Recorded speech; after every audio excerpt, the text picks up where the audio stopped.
Hello बच्चों, let's see the question. For successful grafting or organ transplantation, it is essential to match the tissues of the recipient and donor. Most successful match will be if the graft is taken from option 1 is identical twin, option 2 is fraternal twin, and the third is parent, and fourth one is a sibling.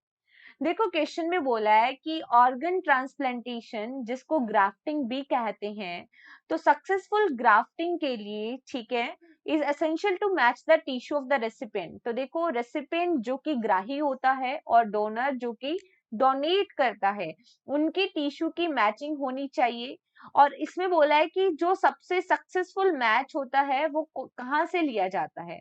तो देखो अगर इस question का अगर हम की concept देखें तो हमें पता होना चाहिए. की कंसेप्ट की बात करें तो हमें पता होना चाहिए ग्राफ्टिंग के बारे में.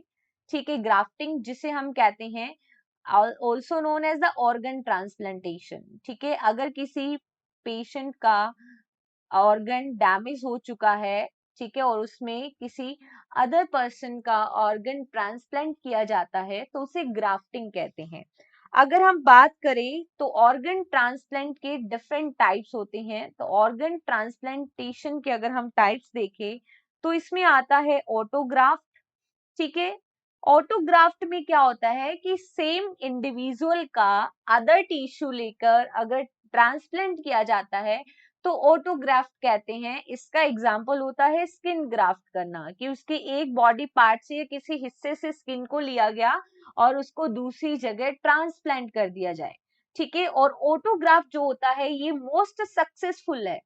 ठीक है, ये क्या है, मोस्ट सक्सेसफुल ट्रांसप्लांटेशन होता है, क्योंकि हम देखेंगे कि ऑटोग्राफ्ट के अंदर सेम इंडिविजुअल का लिया जाता है तो कोई एलर्जिक रिएक्शन नहीं होगी. ठीक है, अनदर जो टाइप है ऑर्गन ट्रांसप्लांटेशन का that is the isograft. Isograft के अंदर आइडेंटिकल ट्विन्स आते हैं जिनके अंदर जेनेटिक मटेरियल 100% सेम होता है. ठीक है, these are the monozygotic twins, कि एक जाइगोट बना, फर्दर उसकी स्प्लिटिंग से टू इंडिविजुअल्स प्रोड्यूस हो गए. तो आइसोग्राफ्ट ऑटोग्राफ्ट के बाद सक्सेसफुल ट्रांसप्लांटेशन होता है. इसके बाद अगर हम बात करें तो होता है एलोग्राफ्ट. एलोग्राफ्ट के अंदर हम क्या देखते हैं कि एक ही स्पीशीज के मेंबर डिफरेंट मेंबर्स के बीच में अगर ट्रांसप्लांटेशन होता है तो वो एलोग्राफ्ट.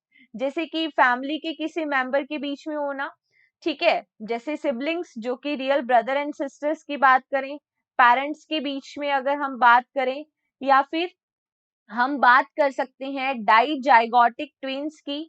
और डाइजाइगोटिक ट्विन्स या फिर हम बात कर सकते हैं dizygotic twins that is also known as the fraternal twins. Dizygotic twins को ही किस नेम से जाना जाता है, फ्रैटर्नल ट्विन्स, जो कि दो जाइगोट से बने हैं. And these both are not the exactly similar as the monozygotic twins. Okay, another one type of organ transplantation is xenograft. और जीनोग्राफ्ट के अंदर हम देखते हैं कि दो स्पीशीज का, एक स्पीशीज के मेंबर का, ठीक है, ग्राफ्टिंग हो रही है किसी दूसरी स्पीशीज में, तो डिफरेंट स्पीशीज के बीच में.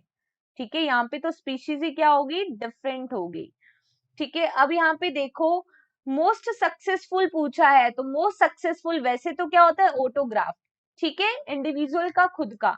बट यहाँ पे इंडिविजुअल के खुद को लेके तो कोई ऑप्शन में ही नहीं है, तो हम इसका मोस्ट एप्रोप्रिएट आंसर देंगे that is related to isograft, मतलब कि आइडेंटिकल ट्विन. तो आइडेंटिकल ट्विन का क्या होगा, सक्सेसफुल होगा. फ्रैटर्नल ट्विन, पेरेंट और सिबलिंग्स ये सब क्या है, एलोग्राफ्ट. और एलोग्राफ्ट जो होते हैं पेरेंट, सिबलिंग्स और fraternal twins, they are not much genetical identical as the identical twins. तो यहाँ पे जो करेक्ट आंसर होगा that is only option 1. Okay, best of luck.